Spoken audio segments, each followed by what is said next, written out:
Welcome to another edition of Diplomatic Channel. I am Amarachi Ubani. This week, the electronic ban on 10 airports across the Middle East and North Africa takes effect. Passengers traveling on certain US-bound foreign airlines will have to check in electronic devices larger than a cell phone as US authorities formalize the ban in response to an unspecific terrorism threat. No American airlines will be affected by the ban, according to US officials. But under the ban, passengers will not be allowed to carry in luggage with larger devices like tablets, portable DVD players, laptops and cameras. They can only enter the passenger cabin with their cell phones.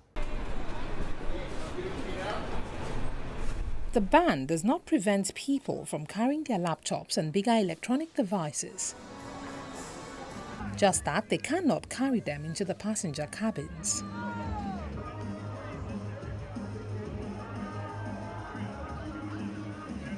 Nine airlines from 8 countries, Turkey, Morocco, Jordan, Egypt, the United Arab Emirates, Qatar, Saudi Arabia and Kuwait are affected by the US ban.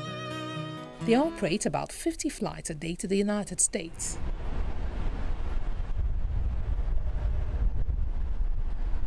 The US Department for Homeland Security has cited attacks on planes and airports over the past 2 years as a reason for the ban.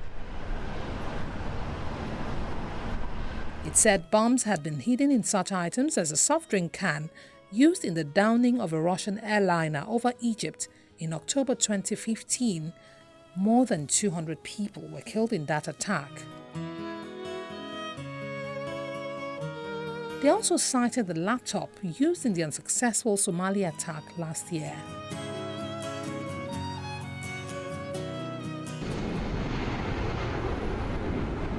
Right now, only the US and the UK are implementing the ban, but for the UK, the ban affects all flights out of Egypt, Turkey, Jordan, Saudi Arabia, Tunisia and Lebanon. And just like the United States, most phones will be allowed into the passenger cabin. In terms of the differences between the United Kingdom and the United States approach, their approach is very much a matter for them. What we have done is, as you would expect, Mr. Speaker, is consider all the evolving information before us, reached a decision about what we believe is in the interest of the United Kingdom and the protection of our citizens. These new measures will be applied to all inbound direct flights to the United Kingdom from Turkey, Lebanon, Jordan, Egypt, Tunisia and Saudi Arabia. He also said insurers would be contacted and requested to be realistic about the ban. In terms of insurance, I will be today writing to the Association of British Insurers to ask them to be mindful of this very issue. He makes an important point about the risk of theft. We will be asking the insurance industry to be careful to take that into mind and to be realistic about this going forwards. European security experts have scheduled a meeting next week to discuss the bans. Meanwhile, Turkey is in talks with the United States and Britain to exclude Turkish Airlines and Istanbul's main Atatürk airport from the ban.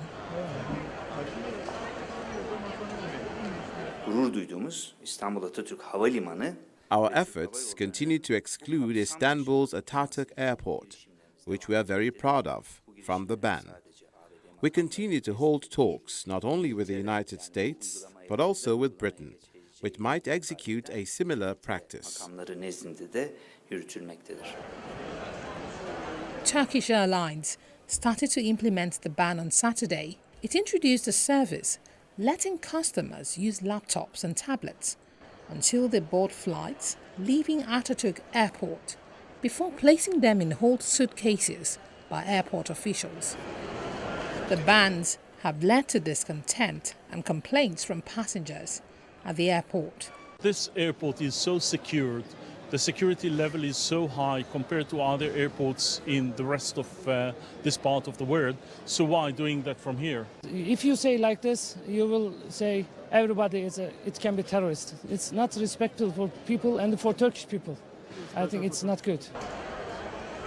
Some question the basis for the electronics ban, saying they are used as a ploy to undermine the Turkish aviation industry. More than half of international passengers are Turkish Airlines, which is 49% state-owned and serves 247 destinations outside Turkey, are transit customers who could instead travel through Europe or other hubs. Ms. Taisy, thank you so much for joining us on Diplomatic Channel. Amara. Always a pleasure having you here. I'm grateful. So do you think this ban is necessary, the electronics ban on flights coming to the US and the UK? I think the ban is necessary because they might have done their homework. They have intelligence agencies, and they might have seen the impact of this electronics on terrorism.